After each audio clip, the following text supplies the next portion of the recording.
అందరికీ వందనములు. ప్రేమైనటువంటి దేవుని బిడ్డలారా, ఈ ఉదయకాల సమయంలో పడకల మీద నుంచి లేకుంటుందని ప్రభు యొక్క కృపావర్తన విన్నారండి. ఈరోజు బేస్తవారము 30వ తారీఖు ఏప్రిల్ నెల 2026 సంవత్సరం. ఈ ఉదయకాల సమయంలో పడకల మీద నుంచి లేసినట్టయితే ప్రభు యొక్క కృపావర్తన విన్నారండి. ఆది కాండము 35వ అధ్యాయం. ఈరోజు మనకు ఇవ్వబడిన కృపావార్త ఆది కాండము 35వ అధ్యాయము 11వ వచనం. మరియు దేవుడు, నేను సర్వశక్తి గల దేవుడను, నీవు ఫలించి అభివృద్ధి పొందుము, జనమును జనముల సమూహమును నీ వలన కలుగును, రాజును నీ గర్భవాసమున పుట్టెదురు. కాబట్టి ఉదయకాల సమయంలో పడకల మించి లేసినట్టే ప్రభు యొక్క కృపావార్తను మనం విన్నట్లయితే ప్రియులారా, ఇక్కడ దేవుని వాక్యం చెబుతున్న మాట ఏంటంటే, ఒక మాట రాయబడుతూ వచ్చింది ఏంటంటే, నేను సర్వశక్తి గల దేవుడును, నీవు ఫలించి అభివృద్ధి పొందుము. ఈ మాట ఎవరితో చెబుతున్నాడంటే యాకోబుతో దేవుడు చెబుతున్నాడు. నేను సర్వశక్తి గల దేవుడును, నువ్వు ఫలించి అభివృద్ధి పొందమంటున్నాడు. సో ఇక్కడ మనం దేవుని వాక్యం చూసినట్టే, నేను సర్వశక్తి గల దేవుడును అని దేవుడు అంటున్నాడు. నేను సర్వశక్తి గల దేవుడును అంటున్నాడు కదా.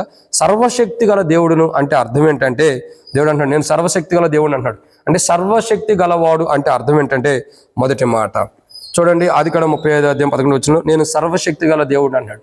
వ్యాఖ్యానంలో ఎలా ఉందంటే, సర్వశక్తుడు అంటే ధైర్యం ఇస్తున్నవాడు అని అర్థం. సో మొట్టమొదటిగా ఆయన గురించి మనం చూసినట్టు ధైర్యాన్ని ఇస్తున్నవాడు.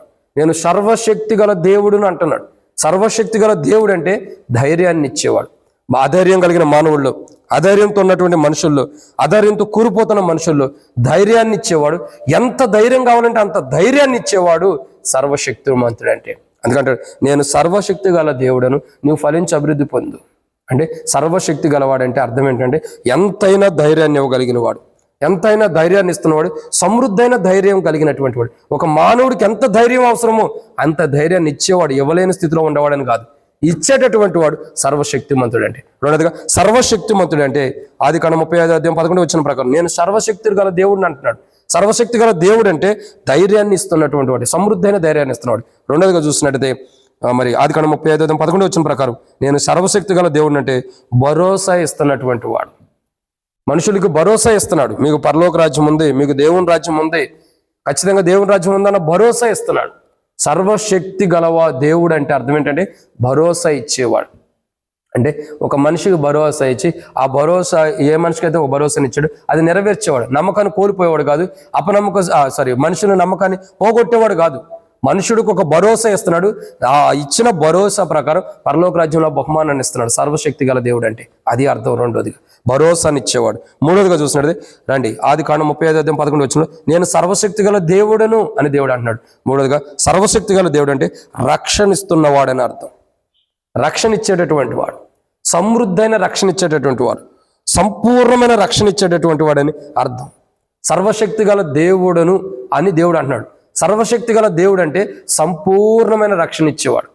సంపూర్ణమైన రక్షణ, కొరత లేకుండా మానవుడు ప్రతి పాపమునకు సంపూర్ణమైన రక్షిస్తున్నాడు. మానవుడు ప్రతి దోషమునకు, మానవుడు ప్రతి అపరాధమునకు, మానవుడు ప్రతి పాపమునకు, మానవుడు ప్రతి అవిధేయతకి సంపూర్ణమైన రక్షణ ఇస్తున్నటువంటి వాడు సర్వశక్తి గల దేవుడు అంటే. ఇక నాలుగోదిగా చూసినట్లయితే ఆదికాండం 35వ అధ్యాయం 11వ వచనం ప్రకారం నేను సర్వశక్తి గల దేవుడిని అంటున్నాడు. అంటే నాకు అసాధ్యమైనదంటూ ఏమైనదో ఉన్నదా? నేను సర్వశక్తి గల దేవుడు అని దేవుడు అంటున్నాడు. అంటే ఆయనకు అసాధ్యమైనదంటూ ఏమీ లేదు, సమస్తాన్ని సాధ్యం చేయగలిగిన వాడని అర్థం. నేను సర్వశక్తి గల దేవుడు అంటే సమస్తం సాధ్యం చేస్తున్నాడు.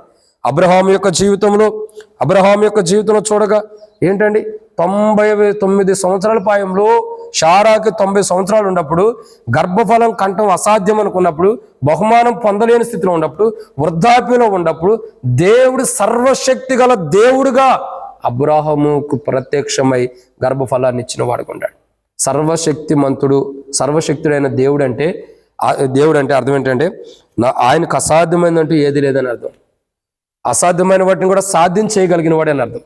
అసాధ్యమైన క్రియను కూడా సాధ్యపరచగలివాడని అర్థం. కాబట్టి ప్రియమైన దేవుని బిడ్డలారా, ఈ ఉదయకాల సమయంలో పడకల మీద నడుస్తున్న ప్రభు యొక్క కృపావార్తను విన్నట్టయితే ఆయన సర్వశక్తి గల దేవుడు అంటే ఆయనకు అసాధ్యమైనదంటూ ఏదీ లేదని అర్థం. ఇది 4. మొట్టమొదటిగా సర్వశక్తి గల దేవుడిని అంటున్నాడు. ఆయన సర్వశక్తి గల దేవుడు అంటే అర్థం ఏంటంటే ఆయన గొప్ప ధైర్యాన్ని ఇచ్చేవాడు. 2, ఆయనే ధైర్యంగా ఉన్నవాడు, అనేకులు ధైర్యాన్ని ఇచ్చేవాడు. ధైర్యంగా ఉండటం అంటే ఆయనకి ధైర్యం లేదని కాదు. సో ఆయనే ధైర్యం కాబట్టి ఆయనలో ఉన్న ధైర్యాన్ని మనకి ఇచ్చి ధైర్యపరుస్తున్నాడు. 2 భరోసాని ఇస్తున్నాడు. 3 రక్షణ ఇస్తున్నాడు. 4 ఆయనకు అసాధ్యమైందంటూ ఏమీ లేకుండా సమస్తాన్ని సాధ్యం చేస్తున్నాడు మన జీవితాల్లో. 5వది అంటే పాప నుంచి ఏ మానవుడు విడుదల పొందలేడు, కానీ ఆయనే సాధ్యం చేశాడు. తన కుమారుడు కలువరిశిలో ప్రాణం పెట్టి చనిపోతే లేకుండా మానవుడి జీవితంలో ఉన్న ప్రతి పాపాన్ని కూడా ఏం చేశాడు, ఆ పాపాన్ని నుంచి విడిపించి సాధ్యం చేశాడు. పాపను చిక్కుపోయిన మానవుడు, మరణానికి పొందిన మానవుని ఆ మరణం అనే పాపం నుండి విడుదల ఇచ్చాడు. సాధ్యమైన కార్యం చేశాడు, అసాధ్యమైన వాటిని. ఇక 4వది 5వదిగా చూసినట్లయితే ఆదికాండం 35:11 నేను సర్వశక్తి గల దేవుడను అని ప్రభు అంటున్నాడు. అంటే అర్థం ఏంటంటే అపరిమితమైన సామర్థ్యాన్ని కలిగి ఉన్న దేవుడు. ఇంకో మాటలో చెప్పాలంటే ఆయన మనకున్న అన్ని పరిస్థితుల్లో, ప్రతి పరిస్థితుల్లో కూడా ఆదరణ ఇవ్వగలిగినటువంటి వాడు. అపరిమితమైనటువంటి సామర్థ్యాన్ని కలిగిన వాడు అంటే మానవుణ్ణి ఒక బాధలో ఉంటే, ఒక కష్టంలో ఉంటే కొంతవరకే మనం ఆదరించగలం, కొంతవరకు ఒక మనిషిని మనం ఆదరిస్తాం. కానీ ఆయన ఎలా అంటే అపరిమితమైన వాడు, ఆయన జ్ఞానమునకు మితము లేదు. సో అపరిమితమైన వాడు అంటే ఇంత లిమిట్ లేనివాడని అర్థం. సో మన జీవితంలో మనం ఎంత పని చేయగలుగుతాం, ఒక రోజుకి ఎంత పని చేయగలుగుతాం, ఓ రోజు ఎంతవరకు జీవించగలుగుతాం, ఓ రోజుకి ఎంత పని చేస్తామని మనకు లిమిట్ ఉండిద్ది. కానీ ఆయన సామర్థ్యము అపరిమితమైనది, అంటే కొలవలేనంత సామర్థ్యం కలిగిన వాడు. అదే సర్వశక్తిమంతుడు అంటే. సర్వశక్తుడైన దేవుడను అని దేవుడు అంటున్నాడు. నేను సర్వశక్తి గల దేవుడు, నువ్వు ఫలించి అభివృద్ధి పొందమని దేవుడు మనతో మాట్లాడుతున్నాడు. ఆయన అంటున్నాడు నేను సర్వశక్తి గల దేవుడిని అంటున్నాడు, మనం కాదు, సర్వశక్తి గలం. ఆ మాట మనకు వచ్చిందంటే మనల్ని సాతాను ప్రవేశించినట్టు. ఆయన అంటున్నాడు, ఆయనే అంటున్నాడు నేను సర్వశక్తి గల దేవుడను, మీరు ఫలించండి అంటున్నాడు. ఆయన ఒక భరోసా ఇస్తున్నాడు మనకి, నేను సర్వశక్తి గల దేవుడు, నువ్వు ఫలించు, నువ్వు ఫలించడానికి అవసరమైన జీవితాన్ని ఇస్తానని దేవుడు మనతో మాట్లాడుతున్నాడు. కాబట్టి ఆయన సర్వశక్తి గలడు, సర్వశక్తిమంతుడు. సర్వశక్తుడైన దేవుడు అంటే అర్థం ఏంటంటే ధైర్యాన్ని ఇస్తున్నవాడు, ధైర్యాన్ని నింపుతున్నవాడు మనుషుల్లో. అంటే ఆయన చూసినప్పుడు మనుషుడికి ధైర్యాన్ని వచ్చేసింది. అలాంటి వాడు మనుషుడి భరోసాని ఇస్తున్నాడు, మనుషుడికి రక్షణ ఇస్తున్నాడు. మనుషుడి జీవితంలో అసాధ్యమైన వాటిని సాధ్యం చేసి పాపంలో నుండి విడుదలిచ్చి పరిశుద్ధమైన జీవితాన్ని ఇస్తున్నాడు. అపరిమితమైన సాధ్యం కలిగినాడు. సో అపరిమితమైనటువంటి సామర్థ్యం కలిగినాడు. అంటే ఆ మానవుడి జీవితంలో లిమిట్ ఉండిద్దేమో కానీ ఆయన దగ్గర అపరిమితమైనది. అందుకే అంటాడు యాకోబు 1:5 మీలో జ్ఞానం కొద్దిగా ఉన్నవాడు నన్ను అడగవలను, క్షమించండి, మీలో జ్ఞానం కొద్దిగా ఉన్నవాడు దేవుడిని అడగవలను, అతనికి దేవుడు గద్దెంపకుండా ధారాళంగా ఇస్తారంటున్నాడు. అంటే అపరిమితమైనటువంటి వాడు. ఇప్పటి వరకు ఆదాముని మొట్టమొదటి ఏదో తోటలో సృష్టించి తర్వాత అవ్వను సృష్టించిన దేవుడు ఇప్పటి వరకు మనుషులను సృష్టిస్తూనే వస్తున్నాడంటే ఇది అపరిమితమైనటువంటి దేవుని గొప్పతనం కాదా? ఇది సర్వశక్తిమంతుడైన దేవుడని కాదా? దేవుని నమ్మినోడైనా నమ్మనోడైనా ప్రతి వ్యక్తిని సృష్టించింది ఆ దేవుడే కదా, ప్రతి వ్యక్తిని నిర్మించింది ఆ దేవుడే కదా, ప్రతి వ్యక్తిని భూమి మీద సృష్టించింది ఆయనే కదా. 10 మంది దేవుళ్ళు దేవతలను సృష్టించలా, ఒక్క ఆయనే మనల్ని సృష్టించాడు. ఆ ఒక్క ఆయనే లోకాన్ని పంపాడు. ఆయనే సర్వశక్తి గల దేవుడు.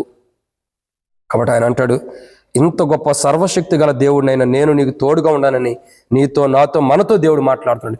ఎంత గొప్ప సర్వశక్తిమంతుడైన దేవుడు మనకు ధైర్యాన్ని ఇస్తున్నాడు, ఆ ధైర్యంతో ఉన్నప్పుడు, మనకు భరోసాని ఇస్తున్నాడు భయంతో ఉన్నప్పుడు, రక్షణ లేనప్పుడు రక్షణ ఇస్తున్నాడు. ఇంకా మన జీవితంలో అసాధ్యమైన వాటిని ఏదైతే మన జీవితంలో అసాధ్యంగా నింపబడుతూ వస్తున్నాయో, పనుల్లో, జాబుల్లో, డ్యూటీలు ఎక్కడైనా సరే దాన్ని సాధ్యం చేస్తున్నాడు మన జీవితాల్లో. అపరిమితమైన సామర్థ్యం కలిగిన వాడుగా, వెలకట్లేనంత సామర్థ్యం, సమృద్ధిని కలిగిన దేవుడుగా మనకి ఆయన ఉంటూ వచ్చాడు. అంత గొప్ప దేవుడు మనల్ని ఫలించమంటున్నప్పుడు మనం ఆయన ద్వారా ఫలించే వరకు ఉన్నట్లు ప్రభు మన సాయం చేయనుగాక. ఆమేన్. ప్రార్థన.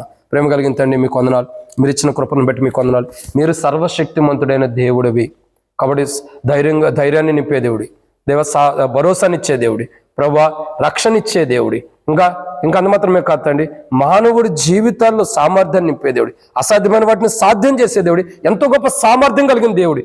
ఎంత గొప్ప దేవుడివైన నీవు మమ్మల్ని ఫలించమంటున్నావు ప్రభా. మేము ఎలా ఫలించాలో అది క్రీస్తులో, మా ప్రభు యేసు క్రీస్తు ప్రభు మా కొరకే కలువరిశిలో ప్రాణం పెట్టి చనిపోయి తిరిగి లేచిన ఆ ప్రభువులో, ఆ ప్రభు ద్వారా మాకు ఇవ్వబడిన రక్షణ, ఆయన శరీరం ద్వారా ఆయన రక్తం ద్వారా మేము సంఘంగా చేపట్టాం. కాబట్టి మేము ఎలా ఫలించాలో క్రీస్తులో కూడా మాకు నేర్పించి ఆ ఫలభరితమైన జీవితం క్రీస్తులో అనుగ్రహించి మహిమ పొందమని సర్వశక్తి గల దేవుడైనటువంటి మహోన్నతుడైన దేవుని యొక్క నామంలో యేసు ప్రభు నామంలో ప్రార్థన చేస్తున్నాను తండ్రి.